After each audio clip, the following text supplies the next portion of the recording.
Mesdames et messieurs, merci d'avoir choisi Congo Buzz pour vous informer. Bienvenue à ce journal. Voici les titres. Le nouvel élan tourne le dos au bloc patriotique. Ce désengagement du parti cher à Adolphe Muzito est désormais officiel. Pour Claude Ngoma, un des cadres de cette formation politique, le bloc patriotique ne dispose d'aucun acte constitutif. Encore dans l'actualité, les troupes ougandaises engagées dans la traque de rebelles l'ADF à l'est de la RDC quitteront les sols congolais d'ici le 31 mai prochain. C'est ce qu'a annoncé le chef d'état-major ougandais, mais Kinshasa juge prématuré le retrait de l'armée de Kampala. Vous suivrez les détails dans ce journal. Voilà pour le sommaire.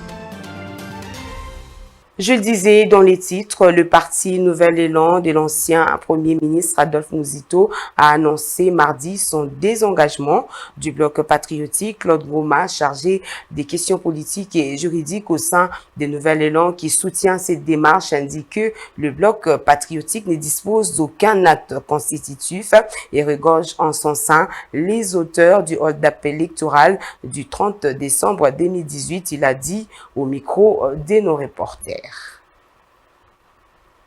Le bloc patriotique, ça n'a jamais existé parce que s'il faut parler du bloc patriotique, nous devons avoir ce que nous appelons le soubassement légal, soit une convention, soit un texte légal capable de fédérer toutes les forces. Mais dès lors que c'était un appel venant comme ça ailleurs et dans les airs, et on ne pouvait pas prendre part à ça.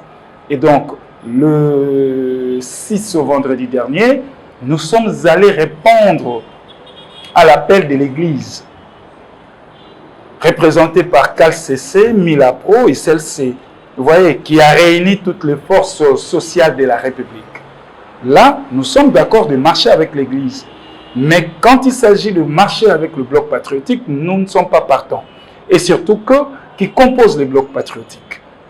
Et au sein de ce bloc patriotique, quel est le cahier de charges? Parce que chaque partie prenante a ses cahiers de charges, son cahier de charges. Voyez-vous?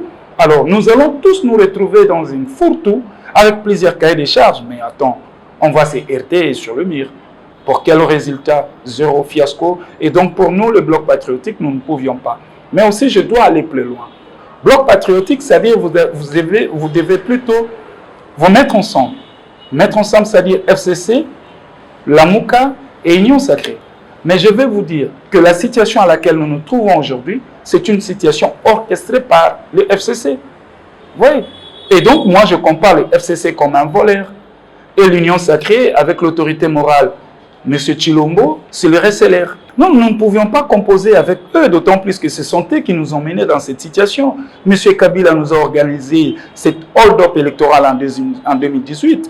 Alors, comment nous pouvions marcher avec des gens qui ont sémé la pagaille, des gens qui ont détourné, volé même la victoire du peuple? Voyez-vous? Non, nous ne pouvions pas. Raison pour laquelle je vous ai brossé deux tableaux, entre un voleur et un receleur. Donc, Kabila, c'est un voleur. Et M. Félix Antoine Chilombo, c'est lui le receleur. Donc, nous ne pouvions pas marcher entre les deux. Si vous ne le savez pas, la Commission électorale nationale indépendante a désormais un nouveau logo et drapeau. Le président de la CENI, Denis Kadima, a présenté cette nouvelle maquette le lundi dernier au cours d'un dîner de presse organisé à Kinshasa. Alors, quel est le contenu de cette nouvelle image? Des précisions dans ce commentaire. Outre les renforcements des relations professionnelles entre la centrale électorale et la presse nationale et internationale, en vue de la sensibilisation de la population pour son adhésion aux différentes étapes du processus électoral, Denis Kadima avait également saisi l'occasion pour présenter à l'assistance les nouveaux logos et drapeaux de la CENI, une image dont les contenus se diffèrent de l'ancienne. Le plan stratégique et opérationnel de la CENI est articulé en 5 axes stratégiques, dont celui de créer une nouvelle image de la CENI pour notamment renforcer sa crédibilité. Cette nouvelle perception du public passe aussi par le changement de son identité visuelle. Mon équipe et moi avons ainsi adopté le nouveau logo de la CENI que j'ai l'honneur de vous présenter ce jour. Je vous remercie. Nous invitons, c'est le président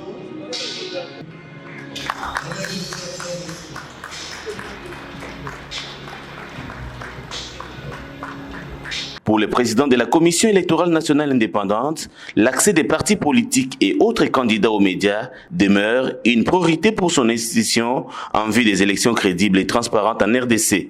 Rappelons que toutes ces communications ont été déroulées devant les professionnels des médias au cours d'un dîner de presse organisé par la CENI le 16 mai 2022 à Béatrice Hôtel dans la commune de la Gombe.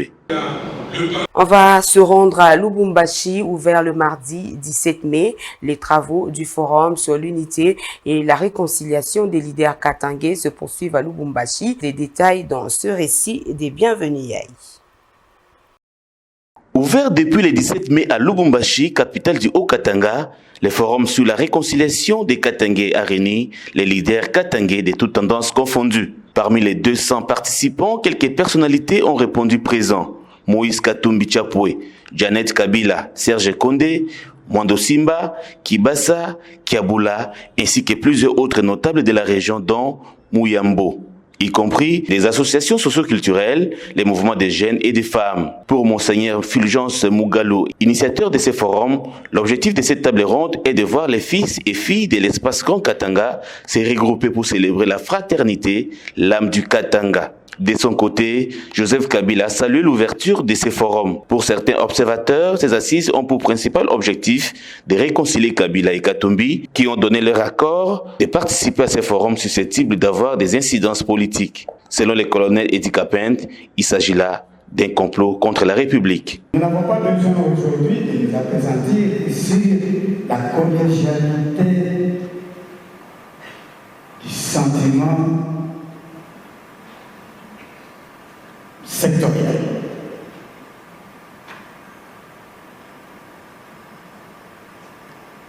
C'est le message que je vais envoyer. J'aurais souhaité que ce forum qui se tient dans l'ancien Katanga en ces jours dise: nous avons mal fait de diviser notre province. Signalons que ce forum se clôturera demain 19 mai 2022, toujours à Lubumbashi. Et puis, l'état des sièges décrété en Ituri et au Nord Kivu n'est pas du tout un échec. C'est ce que pense le gouverneur militaire de l'Ituri. Le lieutenant-général Johnny Luboya s'est exprimé mardi au cours d'une conférence co-animée avec le porte-parole du gouvernement, Patrick Mouyaya. Il a fait savoir que des efforts déployés par les FARDC pour le rétablissement de la paix et l'autorité de l'État à l'Est sont fort remarquables au regard de la mission en 3 phases qui leur a été confiée. Suivez plutôt ce reportage. Où il y avait des régions où les populations ne pouvaient mieux. Le gouverneur militaire de la province de l'Ituri, Johnny Luboya, a indiqué mardi 17 mai 2022 à Kinshasa, au cours d'une conférence de presse conjointe avec le ministre de la Communication et Médias, Patrick Mouyaya, que les effectifs des miliciens Codeco opérant en Ituri environneraient 8 000 à 10 000 éléments. Dans son introduction, le gouverneur militaire de l'Ituri a passé en revue la situation sécuritaire de la province qu'il dirige depuis 1 an. À cette occasion, le lieutenant-général Johnny Luboya Nkashama a appelé les FARDC et la population à la résilience, mais surtout à l'unité pour combattre les forces négatives. Concernant les effectifs Codeco, ces derniers temps, dans les attaques meurtrières en Ituri, le général Johnny Luboya a fait savoir que ce sont des civils qui, le matin, se transforment en paisibles citoyens. En outre, le porte-parole du gouvernement congolais, Patrick Mouyaya, a rassuré la détermination du gouvernement central à combattre l'ennemi et à ramener la paix dans la province de l'Ituri. Je le disais dans les titres, l'armée ougandaise a annoncé que son opération lancée conjointement fin novembre avec les FARDC pour combattre le rebelle ADF au Nord Kivu et Ituri arrivera à terme le 31 mai prochain. Mais le gouvernement congolais, à travers son porte-parole, a jugé prématuré de parler de retrait des troupes ougandaises. Le commentaire de Maria Maba. Les responsables militaires ougandais ont annoncé mardi 17 mai le retrait des forces ougandaises présentes sur le sol congolais d'ici le 31 mai, sauf nouvel accord entre les deux pays. Dans le cadre des opérations conjointes UPDF et FARDC pour combattre les rebelles ADF, 1700 militaires de l'armée ougandaise ont été déployés sur le territoire congolais. Des sources militaires et sécuritaires indiquent qu'il s'agissait des militaires de forces spéciales et de l'infanterie de l'UPDF déployés avec leur artillerie et blindés. À l'instar de la MONUSCO, ce déploiement a constitué la plus grande intervention étrangère sur le sol congolais depuis plus d'une décennie. Les forces ougandaises, bien que déployées en RDC en fin d'année dernière, leur présence s'inscrit dans le cadre de l'état de siège décrété par Kinshasa pour pacifier l'est de la RDC, bien qu'une année après, la situation soit dégradée dans les provinces de l'Ituri et du Nord Kivu, où le nombre de morts lors d'attaques a plus que doublé dans la région. Ainsi, on se posera la question, nous allons vers la fin de l'état de siège. Rappelons toutefois que l'état de siège avait été prorogé pour la 23e fois consécutive mardi dernier. Et puis, la journée du 17 mai était dédiée aux forces armées de la République. Cette journée a été commémorée devant le mémorial des soldats congolais situé au rond-point Forescom dans la commune de la Gombe. À cette occasion, le chef de l'État, Félix Tshisekedi, a rendu hommage aux vaillants soldats décédés pour la cause de la patrie. Retour sur cet événement dans ce reportage de Krioni Kibungu. 17 mai 2022, journée dédiée aux forces armées de la RDC, commémorée devant le mémorial de soldats congolais situé au rond-point Forescom dans la commune de la Gombe, à Kinshasa. C'est une occasion de rendre hommage aux vaillants hommes de FARDC décédés pour la cause de la patrie. Le chef de l'État congolais Félix-Antoine Tshisekedi Tshilombo, commandant suprême de FARDC, a honoré les militaires par sa présence au mémorial de soldats congolais, où il a déposé sa gerbe de fleurs.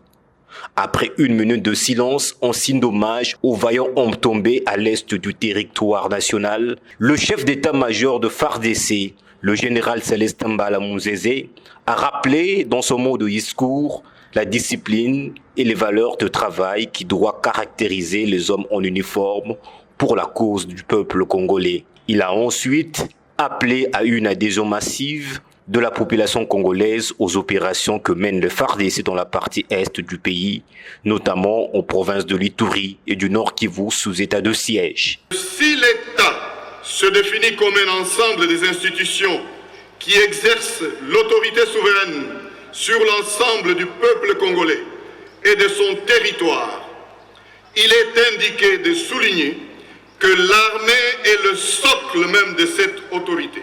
Le commandant suprême des forces armées de la République démocratique du Congo a souligné que la survie du pays repose absolument sur son armée. La deuxième phase de cette journée commémorative a été marquée par l'ouverture de la journée porte ouverte à la base aérienne de Ndolo, où une exposition et différents services de FARDC ainsi que les différentes réalisations de cette dernière se déroulent. Cette journée porte ouverte est organisée sous le thème « Rien, armée, nation » dans l'objectif d'affermir la relation entre l'armée et la population, comme le confirme le général Richard Kasonga, le porte-parole de FARDC. Nous assumons cette mission avec dignité, compétence et responsabilité. C'est un lien. Et ensuite, quand nous terminons notre mission, nous nous rendons compte dans le cadre de la redevabilité. C'est ainsi que vous êtes là aujourd'hui et nous vous disons ce que nous faisons. Comment nous le faisons? La Constitution nous donne des missions. Cette loi-là, il est dit que les forces armées ont pour mission de protéger l'indépendance, l'intégrité territoriale, de protéger les gens et leurs biens et de défendre l'indépendance. Pendant 3 jours, soit de mardi 17 au vendredi 20 mai 2022, la base aérienne d'Ondolo est ouverte à la population congolaise pour la visite guidée à travers une exposition de stands. Anciennement célébrée comme fête de la libération en référence à l'entrée de l'AFDL, Alliance des forces démocratiques pour la libération du Congo, les Congolais célèbrent désormais le 17 mai comme journée de la révolution des forces armées de la RDC et FARDC. Qu'est-ce qui explique ce changement? Pourquoi cette mutation? Tentative de réponse dans ce commentaire signé Bienvenue Yaï. Le 17 mai 1997, les soldats de l'AFDEL, Alliance des forces démocratiques pour la libération du Congo, avaient fait leur entrée triomphale à Kinshasa après 7 mois de guerre à la partie est de la République démocratique du Congo. Cet événement mettait ainsi fin à 32 ans de règne du maréchal Mobutu.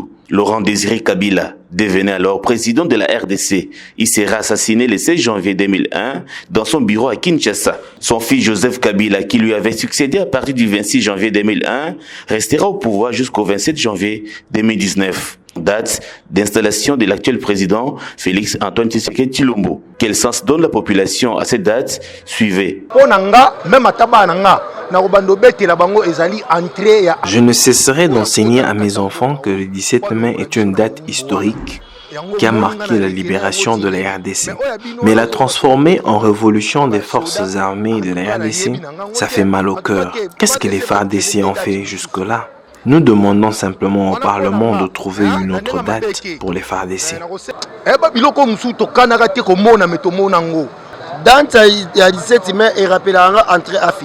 Franchement, la date du 17 mai me rappelle l'entrée de l'AFDEL à Kinshasa.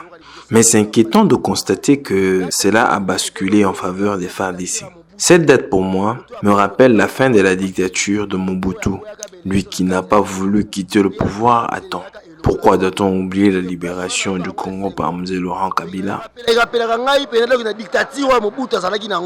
Anciennement célébré comme fête de la libération en référence à l'entrée de l'AFDEL à Kinshasa, les Congolais célébreront désormais chaque 17 mai la révolution des FARDC. La journée est maintenue chômée et payée. Le gouvernement annonce aussi la paye progressive des allocations des fins carrées des militaires admis à la retraite en 2003.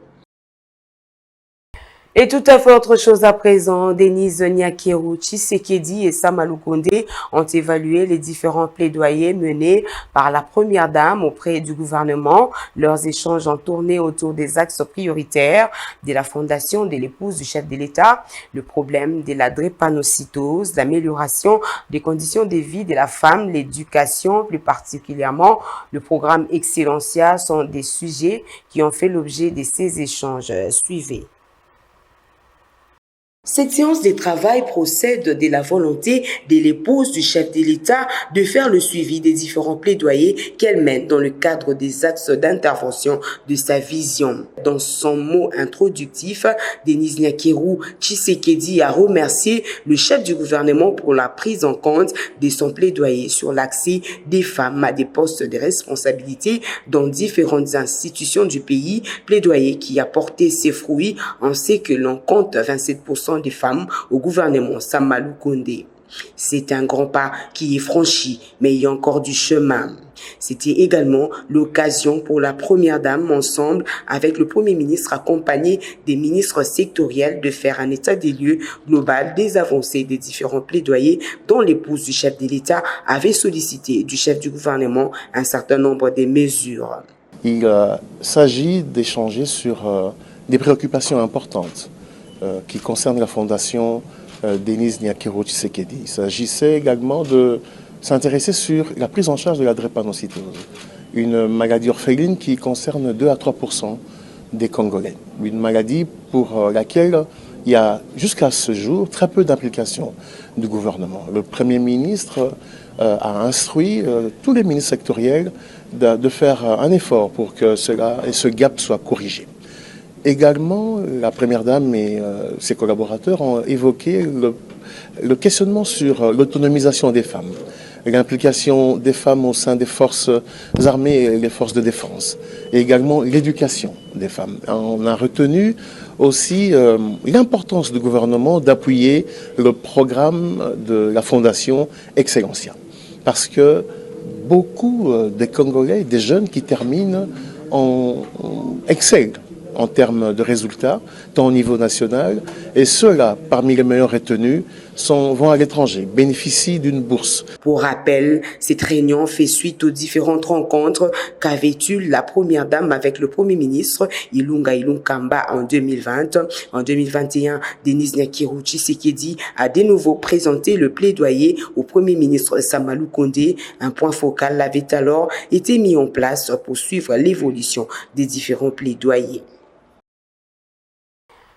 Ce journal est terminé, mais pour tous ceux qui nous ont pris en cours des diffusions, le rappel des titres. Le Nouvel Élan tourne le dos au bloc patriotique. Ce désengagement du parti cher Adolphe Muzito est désormais officiel. Pour Claude Ngoma, un des cadres de cette formation politique, le bloc patriotique ne dispose d'aucun acte constitutif. Encore dans l'actualité, les troupes ougandaises engagées dans la traque de rebelles ADF à l'est de la RDC quitteront le sol congolais d'ici le 31 mai prochain. C'est ce qu'a annoncé le chef d'État-major ougandais, mais Kinshasa juge prématuré le retrait de l'armée de Kampala. Voilà ce qui vient complètement boucler cette session d'information sur les antennes de Congo Buzz Télévision. Passez une agréable soirée en compagnie de nos programmes. Au revoir.